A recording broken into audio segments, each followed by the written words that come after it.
안녕하세요.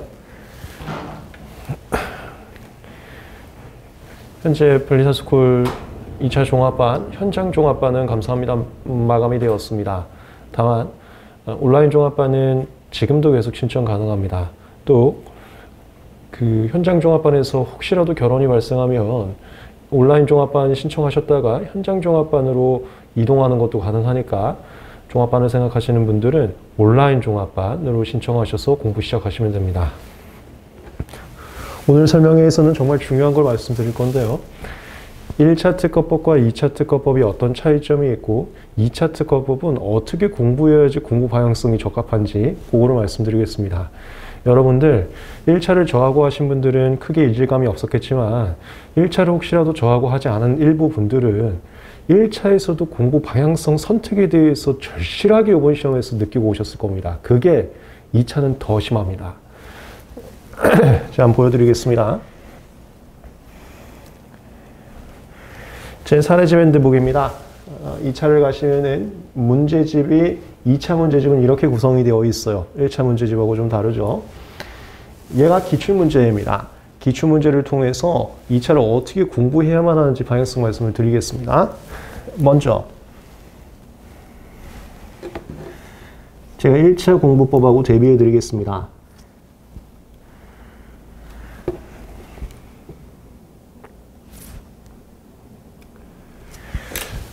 (1차) 특허법 거의 대부분의 학생분들이 저하고 수업을 하고 있으니까 제 수업 스타일 아시죠? 그걸 바탕으로 1차 때는 이렇게 배웠고 2차는 어떻게 되는지를 대비해 드릴 거예요. 혹시라도 일부 분들 중에서 이제 저하고 1차를 하지 않아서 이렇게 1차를 공부하지 못한 분들은 뭐 이번 시험에서 하여튼 많은 걸 느끼셨을 텐데 그래도 한번 따라와 봐 주세요. 2차 공부법에 대해서 하여튼 보여드리겠습니다.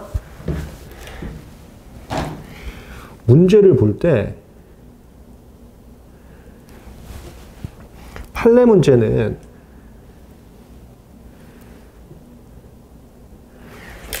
뭐 밑줄 긋거나 그런 게 없었습니다. 기억나세요? 0.1초 만에 끝나야 된다고 해서 제가 포인트 잡아드렸었어요. 문제풀이 강의나 이런 데서. 근데 2차는 달라요. 2차는 문제를 보실 때 스텝 1, 스텝 0라고 할까요? 밑줄 그어야 됩니다. 혹시라도 제가 오픈 카톡방에서도 말씀드렸는데 이 영상엔 기득 이상인 분들도 점검해 보시라고 추천을 드렸습니다. 기득 이상인 분들도 지금 2차 공부를 하면서 이렇게 하고 있는지 한번 점검을 해보세요. 그래야 남은 기간 유의미하게 마무리할 수가 있으니까요. 얘가 진짜 중요해요. 2차 수업에서는 이거 어떻게 하는지 공식 배우셔야 돼요. 이걸 배우지 않고 무언가를 끊임없이 암기만 하고 있으면 시험장 가서 내가 정말 열심히 공부를 한 것 같은데 이 시험 뭐지? 허무하게 있다가 오게 됩니다. 혹시나 이게 무슨 소리냐면 기출 보겠습니다. 문제 길이가 이렇게 길어요. 지금 요거는 제 2차 사례집 핸드북이라고 사례집을 보기 편하게 사이즈를 압축시켜 놨습니다. 그래서 한눈에 보이지만 실시험장에서는 이게 굉장히 길게 시험지로 나온다고 보시면 되겠습니다. 1차 문제하고 문제 길이 자체가 차원이 다르죠. 그래서 밑줄을 반드시 그어줘야 돼요. 밑줄을 긋지 않고 문제를 읽다 까먹어서 이 문제를 5번 읽는 순간 그 2차는 끝난 거예요. 밑줄 긋는 공식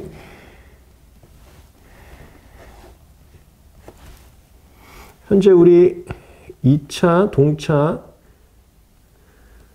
통합 강의에서 하고 있습니다. 요 강의를 안 들으신 분들은 참고하시면 돼요. 요 강의에서 말씀드린 대로 공식에 따라서 밑줄 한번 보여드리겠습니다. 여기서부터 1차가 다른 거예요. 1차 때는 밑줄 같은 거 없었어. 판례 문제 0.1초 만에 끝났어. 저하고 판례 강의하면 너무 쉬웠었죠. 판례 문제는. 답은 대형 유동 채널 요런 걸 우리가 구성이라고 하는데 이거 밑줄 그어줘야 돼. 소형 유동 채널 균일한 중합체 시트 C. 동차 통합 강의에서도 말씀드리지만 각각의 기술적 내용이 뭔지는 관심이 없습니다. 그냥 A, B, C 또는 1, 2, 3으로 특정만 해주시면 돼요. 이거 왜 할 거냐면 어디 남의 것들 막 나오거든요. 똑같은 건지 아닌지만 체크해 주시면 돼요. 기술적 내용은 관심 없어요. 이거하고 똑같은 게 어딘가 남의 거에도 있는지만 체크할 정도로 그냥 눈에 보이기 편하게 A, B, C 해주세요. 그럼 A, B, C가 어디서 등장하는지만 볼 거예요. 고소성소라는 반도체 웨이퍼 연마용 패드 및 사용 방법에 관한 발명을 완성해서 발명의 내용 같은 거 관심 없습니다. 2018년 6월 20일 날짜는 전부 다 밑줄 쳐주세요. 시험장에서 잘 보이게 형광펜으로 다 쳐주세요. 선후 관계 잡아야 되거든요. 6월 20일 특허 출원한 다음에 22년 3월 22일을 특허 등록했다.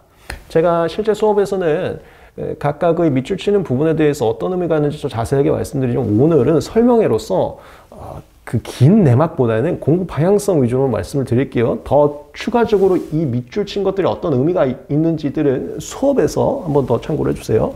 다음, 을은 문단마다도 눈에 보기 편하게 줄 그어주세요. 그래야 5번씩 하겠습니다. 문제 하여튼 그게 5번 있는 순간 끝난 거예요. 일행 갑의 특허 발명인 구성요소 중 대형 유동 이렇게 보는 거예요. 요 A 있었잖아. 아니, 대형 유동 채널이 뭔지 기술적으로 모른다니까요. 그러니까 A가 있었으면 A가 있는지 아니면 A 다신지 아니면 X인지 그것만 구분해 주시면 됩니다. 이 밑줄 쳐주세요. A와 그 다음에 균이랑 고체 중합 시트 여기 C 똑같은 거 있네요. 동일한 구성을 가지면서 네 굉장히 세야죠. B가 결여되어 있다가 B가 없다는 거예요. 굳이 문제에서 제일 왜 좋지? 하는 걸 밑줄 쳐야 되거든요. 그런 것들은 또 통합 강의에서 자세히 말씀드릴 겁니다. 뭔가가 결여되어 있다는 거 굉장히 상징적 문장이에요. 그런 문장들은 제 사례집 계속 보다 보면 눈에 들어옵니다. 무조건 밑줄 쳐놔야 돼.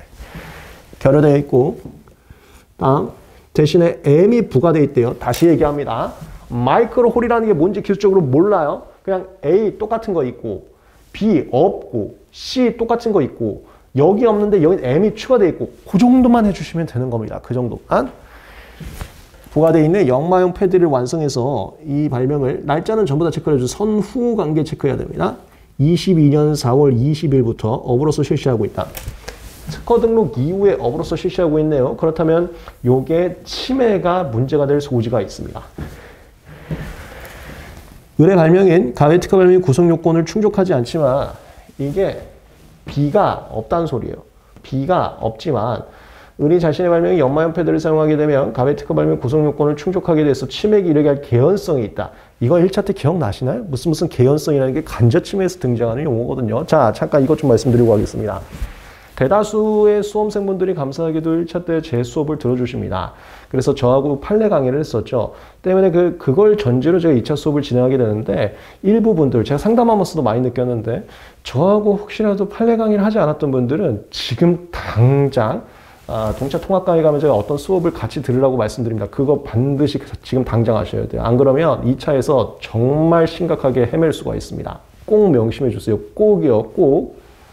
이거 우리 1차 판례 강의에서 많이 했습니다. 개연성이라는 것은 간접 침해에서 등장하는 일반적 용어입니다.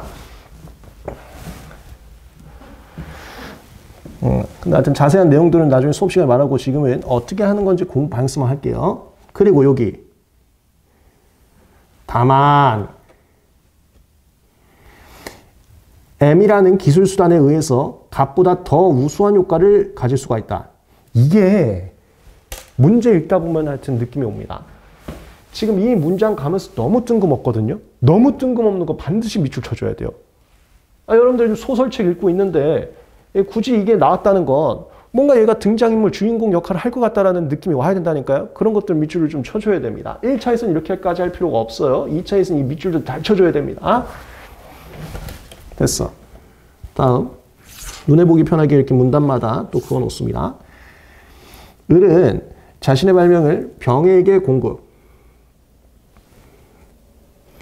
공급이라는 것도 제가 1차 때 실무 스타일들 말씀 많이 드렸습니다. 제가 담당했던 사건들 말씀 많이 드렸었죠. 공급 계약서라고 해서요. 공급하는 계약을 체결했다. 병은 을의 연마용 패드를 사용해서 화학적, 기계적, 평탄화 공정을 수행하고 있고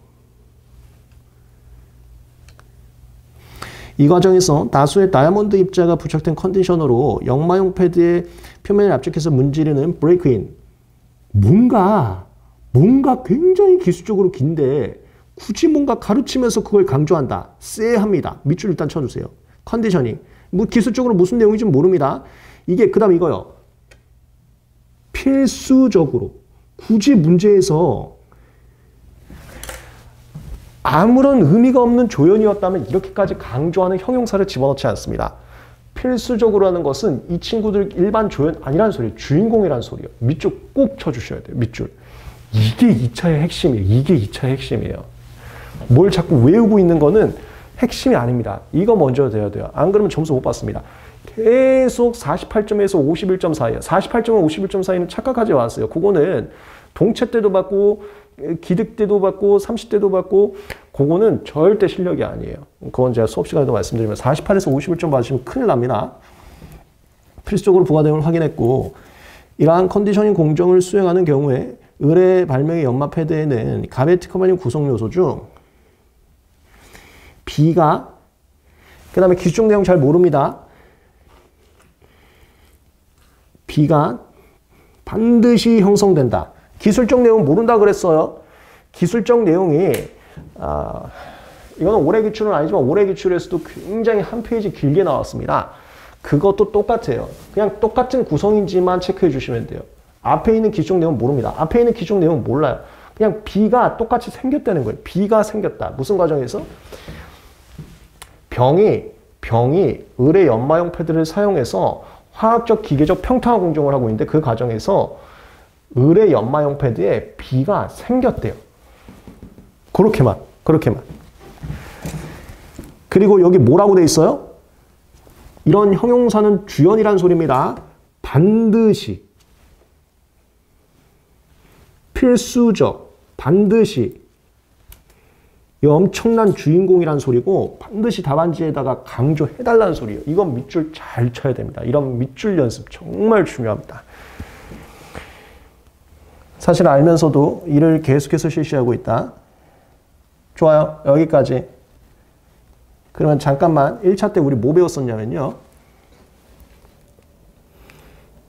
이런 거 배운 적이 있습니다. 간접 침해는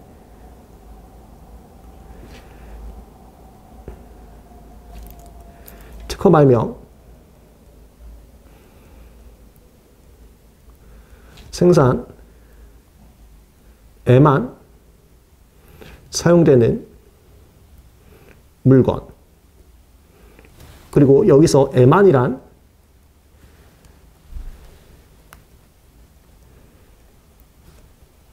실제 시장에서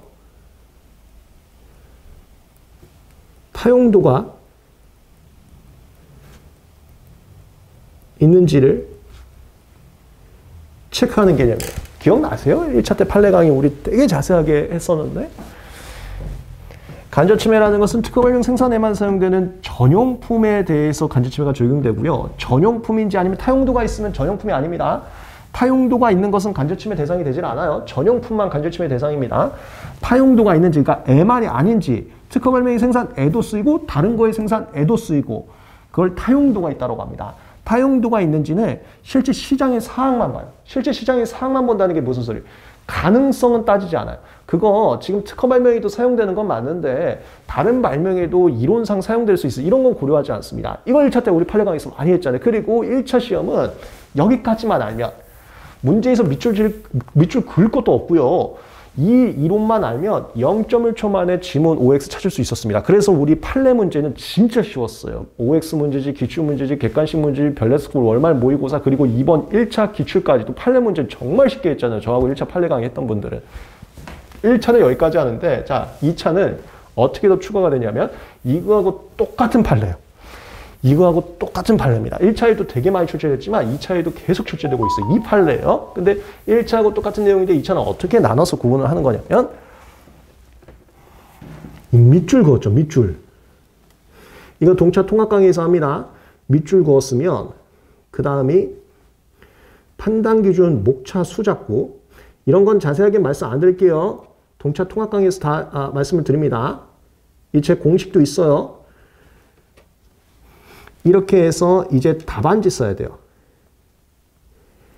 여기까지를 문제 보고 초안 잡는 과정이라고 합니다. 답안지는 이것도 동차 통합 강의에서 다 합니다. 요거 강의 참고해 주시면 됩니다. 답안지는 법대에서 아이락 구조라고 있어요. 반드시 이렇게 쓰셔야 됩니다. 제가 교수님들하고 다 얘기하고 있고 유일하게 학원 강사 중에서 교수님들하고 출제위원 교수님들하고 얘기하는 사람 저밖에 없으니까 제 말을 믿으셔야 돼요. 오픈 카톡방이나 커뮤니티에는 그 강사들이 거짓글 쓰는 겁니다. 학생들이 아니에요. 강사들이 거짓글 쓰는 거고 강사들 중에서 제가 알기로는 교수님하고 이렇게 말씀 나눌 수 있는 강사가 단 한 명도 없습니다. 저밖에 없어요. 그 거짓글에 놀아나누시면 안 됩니다. 아이락 구조로 쓰셔야 되고 이것도 동차 통합 강의에서 말씀드려요. issue, rule, application, conclusion. 제가 최근에 오픈 카톡방에 2차분들을 위해서 오늘의 판례 올려드리고 있는데요. 거기 판결문처럼 쓰시면 되는 거야. 큰일 납니다. 이 책에 안 갖추면 아예 점수 책임 못 벗어나요. 48에서 51점 못 벗어납니다. 그건 동차생 거는 그냥 대다수가 받는 점수인데 그렇게 받으면 합격 못합니다. 여기서 간다. 이 어플리케이션 있잖아요. 이거 할 때 이 밑줄에 따라서 해주는 거예요. 밑줄을 잘 그어놓고 어플리케이션 과정 보여드릴게요. 1차에서는 그런 거 안 해. 1차에서는 그런 거 안 하고 2차에서는 이거까지. 무슨 1차는 이 판례의 결론까지만 하고요. 2차는 이 판례의 결론이 유도된 사안까지 가요. 사안이 뭐냐? 이거요. 자, 이제 보여드릴게. 이거요. 밑줄 치는 거 어떻게 하는 거냐면요.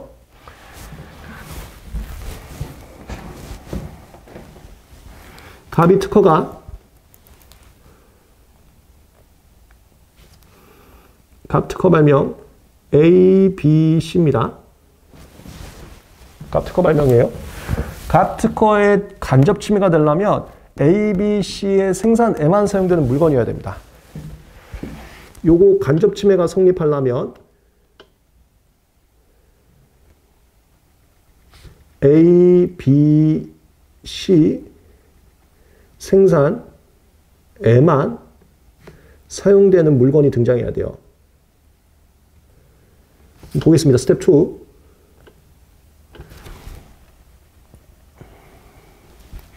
지금부터 하는 과정이 이 애만을 찾아가는 거거든요. 이 애만을 찾아가는 거 1차 때는 판례 분명히 0점을 초만했습니다.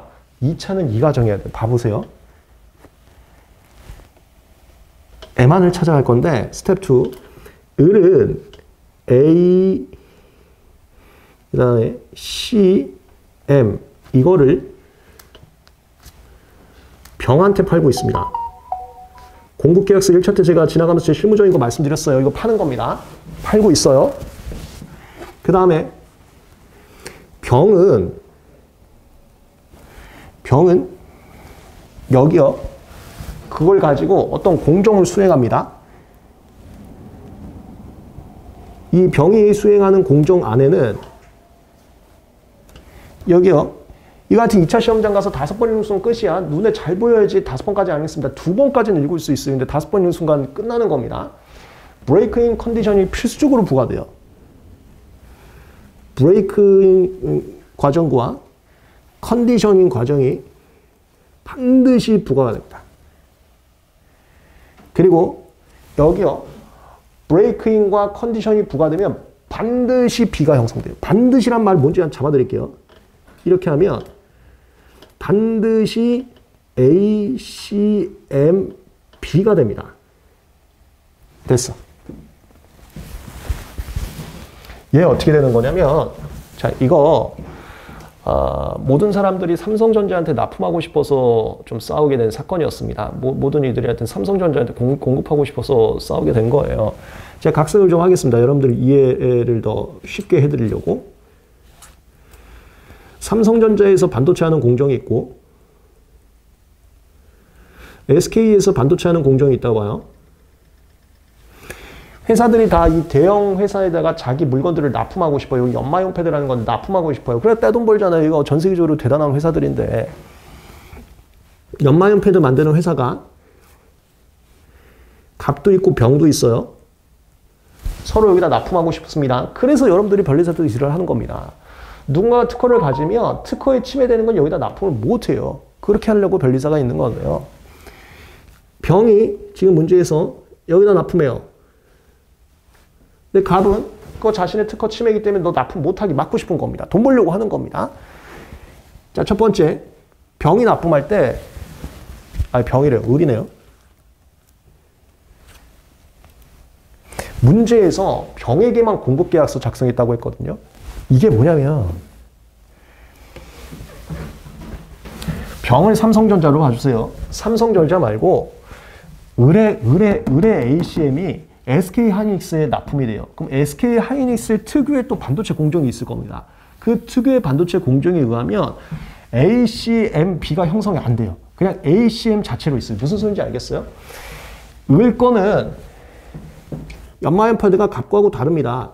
얘 건 ACM이란 말이에요. 갑거는 ABC고요. 다르잖아요. 그리고 ACM이 SK 공정에서 이루어지면 ACM이 그대로 ACM 상태로 이루어져요. 반도체 공정이. 그럼 ACM은 SK 공정에서 ACM으로 만들어지는데 타용도가 있을 수가 있어요. 하여튼 잘 이해가 안 되면 제가 계속해서 결론 말씀드리면 그때 와 하고 이제 알게 될 겁니다. 근데 그게 아니라 삼성전자에만 실제로는 공급 계약하고 있어요. 이게 이겁니다. 1차 때 배웠던 거. 1차에서 M안이 형성이 되려면 실제 시장에서 특허 발명이 생산에만 사용되고 있어요. 실제 시장에서 다른 발명이 생산에 사용되고 있으면 안 돼요. 이게 실제 시장 보는 겁니다. 가능성 안 보는 거예요. 여기요. 실제 시장에서는 SK하이닉스한테 공급계약 체결 안 했어요. 실제 시장에서는 을은 삼성에만 공급계약 체결했습니다. 그래서 실제 시장은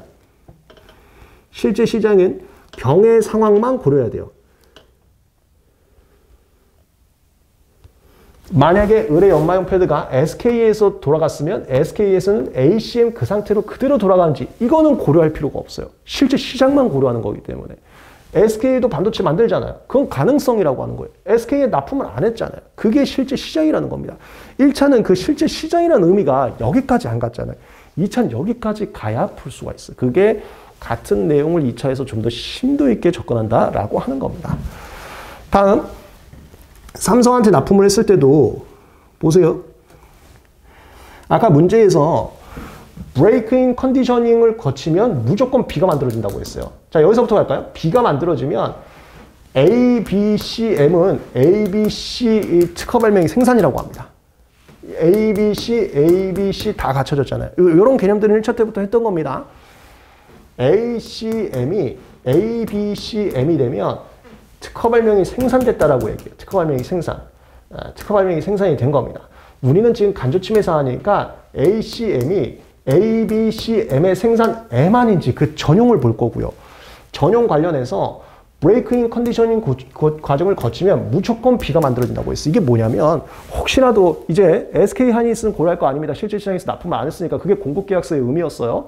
삼성에만 공급계약서를 취했으니까 삼성상 한번 볼 겁니다. 근데 삼성에서도 반도체 공정을 하면서 반도체 공정이 1번 공정이 있고 2번 공정이 있다고 해서 1번으로 돌리기도 하고 2번으로 돌리기도 해요. 1번으로 돌리면 B가 나오는데 2번으로 돌리면 안 나와. 그런 경우면 ACM이 또 타용도가 있을 수 있어요. 무슨 소리냐면 ACM이 A, B, C, M의 생산 M만 사용돼야지 ACM이 ACM 그대로 있으면 A, B, C, M 생산에도 사용되고 ACM에도 사용되고 에도 사용되는 순간 간접침해가 아닌 거예요. 근데 삼성전자에서는 컨디셔닝과 브레이크인 공정을 하면 반드시 B가 형성되니까 계속 M만을 강조하는 겁니다. 그리고 제가 이론상 뭐 1번 공정 있고 2번 공정, 1번 공정에서는 브레이크인 컨디셔닝 안 해. 2번에서만 해. 그러면 또 안 하는 게 애도가 존재하잖아. 애도가 존재하면 타용도가 있는 거예요. 근데 문제에서는 삼성에서는 브레이크인 컨디셔닝 반드시 한다 했어요. 이게 반드시 의미예요. 여기도 반드시, 여기도 반드시. 됐습니다. 다시 정리하겠습니다. 간접침해라는 것은 1차에서 특허 발명의 생산에만 사용되는 물건이라고 배웠었습니다. 그리고 0.1초 만에 판례 문제는 다 풀었어요. 근데 2차는 조금 더 들어가 사실관계까지 가야 됩니다. 이 에만이라는 것을 실제 사안에서는 어떻게 적용하는 데까지 가야 돼요. 거기까지 가는 게 2차예요. 이 에만이라는 것은 1차 때 배웠습니다. 가능성만으로는 타용도가 인정이 안 되고 실제 시장에서 타용도가 있어야지만 타용도가 되는 겁니다. 그러니까 그게 애도라고 보시면 돼요. 특허 발명 생산 애도 사용되고 다른 거에 생산 애도 사용되고 하면 간접침해가 아닌 겁니다. 애도가 있는지 애만인지를 볼 때 첫 번째 삼성에만 공급계약을 체결했어요. 아까 문제에서 공급계약이 있었잖아요. 삼성에만 공급계약을 체결하고 있습니다. 공급계약 어디 밑줄 쳐놨어요. 삼성에만 공급계약을 체결하고 있습니다. 여기 있잖아요. 밑줄 없으면 이거 문제 다 풀린다니까요. 삼성에만 공급 계약을 체결하고 있습니다. 그래서 SK 하이닉스에서는 ACM을 가져가면 어떻게 되는지는 고려할 필요가 없어요. 그건 다 가능성이 되니까. 실제 시장이 아니잖아요. 실제 시장만 본다니까요. 그럼 병만 봐요. 이제 SK 하이닉스 안 볼 거예요. 병만 봐요. 병 안에서도 반도체 공정이 여러 개가 있다면 또 그것도 참고해야 되는데 병 안에서 아까 문제에서 이건 밑줄 잘 쳐야 된다니까. 이 밑줄을 안 치면 2차 다 망한다니까요. 진짜로. 이거 필수. 반드시 밑줄 쳤잖아요. 그게 여기입니다. 삼성전자 공정으로 오면 반드시 브레이크인 컨디션. 브레이크인 컨디션은 기술적으로 무슨 소리인지 모른다고 그랬어요. 그런 건 관심 없습니다. B하고 C가 반드시 되고 이게 실제 시장에서는 무조건 이것만 있다는 겁니다. 이게 되면 반드시 B가 만들어진대요. B가 만들어지면 이게 특허 발명의 생산이라고 합니다. 얘가 에만의 접근법이에요. 이렇게 해서 이 논리들을 답안지에 룰과 어플리케이션에 써줘야 됩니다. 이 과정이 2차라고 보시면 되겠어요. 자, 하나 더. 이제 저하고 동차 통합 강의를 오게 되면 판단 기준이라는 거, 판단 기준 룰입니다. 이거 목차 만드는 공식 배울 겁니다. 이거 저밖에 안 하고 있거든요. 놀랍게도 2차에서 필수적인 건데 놀랍게도 저밖에 안 하고 있습니다. 하여튼 공부 방향성 잘 선택하세요. 그렇지 않으면 정말 크게 후회할 수가 있습니다. 이게 이거예요. 보신 문제에서 자세히 안 읽겠습니다. 배점이 12점이죠. 그럼 저 혼자 만든 공식 5점당 1목차입니다. 5점당 1목차. 12점이면 이거 2차 동차 통합 강의 오면 연습 많이 할 겁니다. 2차는 이거 하는 겁니다. 1차하고 다른 게 2차는 이거 하는 거예요. 12점이면 제가 만든 공식에도 3목차가 필요해요. 3목차. 룰. 판단 기준 룰이라고 합니다. 룰을 3개를 끄집어내야 돼요. 룰을 3개를 끄집어내야 됩니다.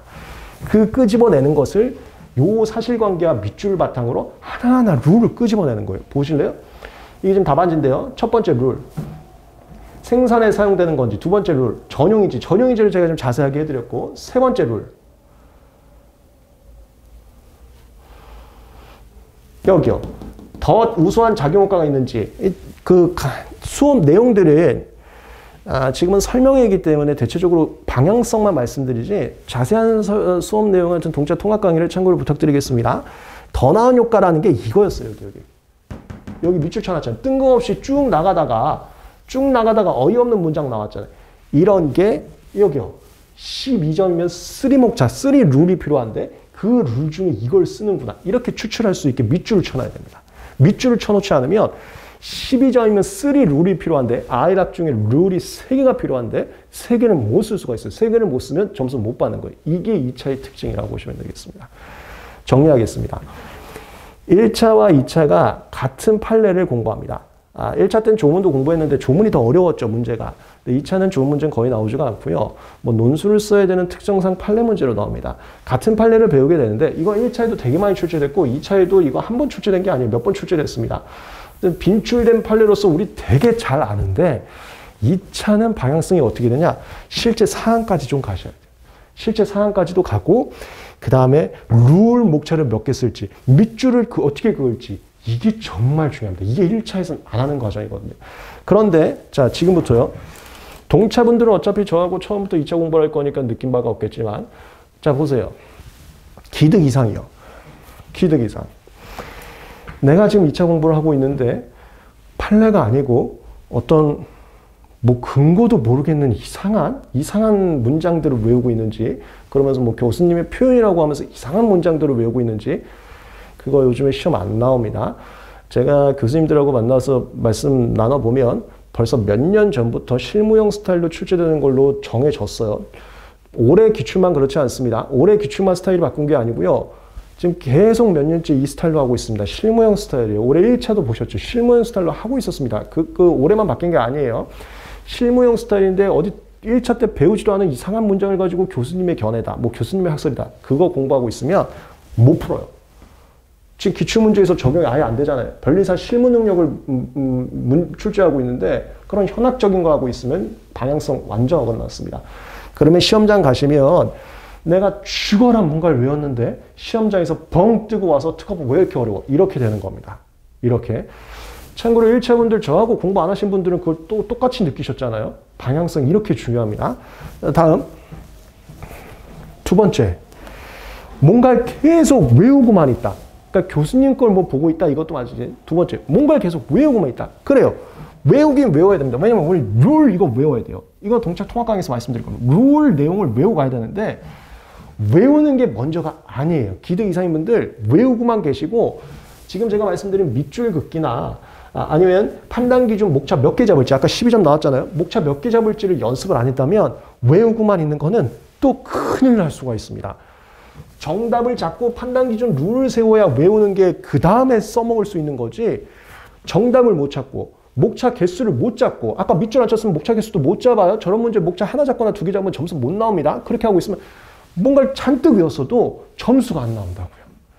2차 공부법이 이거예요. 이거. 방향성 정말 심각하게 어긋나면 시험장에서 정말 후회할 수가 있습니다. 한번 잘 점검을 해보셔서 동체분들은 이제 제 수업 들어오기 전에 크게 준비할 건 없고요. 오면서 제가 말씀을 드릴 거고 그 다음에 수업을 어떤 걸 선택할지 고민하시는 분들은 샘플 강의를 통해서 이런 과정이 첫 번째로 수반되고 있는지를 체크해 보세요. 이 과정을 얘기하는 사람이 근데 저밖에 없을 거예요. 그럼 뭔가 하여튼 생각을 꼭 느끼세요. 그 다음에 기득 이사님 분들 지금이라도 늦지 않았습니다. 이 과정 했었는지 보세요. 이 과정 못했으면 제 사례제 인드북에 기출문제 다 들어가 있거든요. 풀어보세요. 풀 수가 있는지. 정답 못 찾습니다. 그래 여러분들 올해 기출 갔어도 균등범이건 진보성 사안포섭이건 얼었잖아요. 그게 얼 게 아니랄까요? 계속 그렇게 출제하도록 얘기가 돼 있었습니다. 꼭 명심하세요. 올해 얼마 남지가 않았습니다. 네, 제가 정말 중요한 얘기 설명회에서 말씀을 드렸습니다. 이게 아주 핵심적인 공부 방향성이 있는데 일부 커뮤니티나 옥화방에서 거짓 댓글, 그거 수험생분들이 쓰는 거 아닙니다. 그 거짓 댓글로 혼선을 많이 줘서 좀 안타까운 사정이 많습니다. 공부 꼭 이렇게 하셔야 후회하지 않습니다. 다음에 또 인사드리고 계속 도와드리겠습니다. 그리고 제가 오픈 카톡방에 오늘의 판례라고 해서 이렇게 사실관계, 사안관계 정리해드리는 걸 계속 올려드리고 있습니다. 1차 때는 그렇게까지 할 필요가 없는데 2차는 보셨죠? 이렇게까지 해야 돼요. 특허하고 상표 다 올려드리고 있거든요. 제가 요즘에 상담 되게 많이 받는 게 상표 쪽이에요. 상표도 똑같아요. 상표도 똑같이 사실관계 보셔야 돼요. 1차 때는 그렇게까지 보실 필요 없는데 2차는 사실관계 보셔야 됩니다. 왜? 밑줄 긋고 룰 몇 개 잡을지 보셔야 되거든요. 그 오픈 카톡방에 올려드리는 오늘의 판례 사실관계도 빼먹지 말고 꼭 봐주시기 바랍니다. 정말 큰 빛을 발휘할 겁니다. 감사합니다.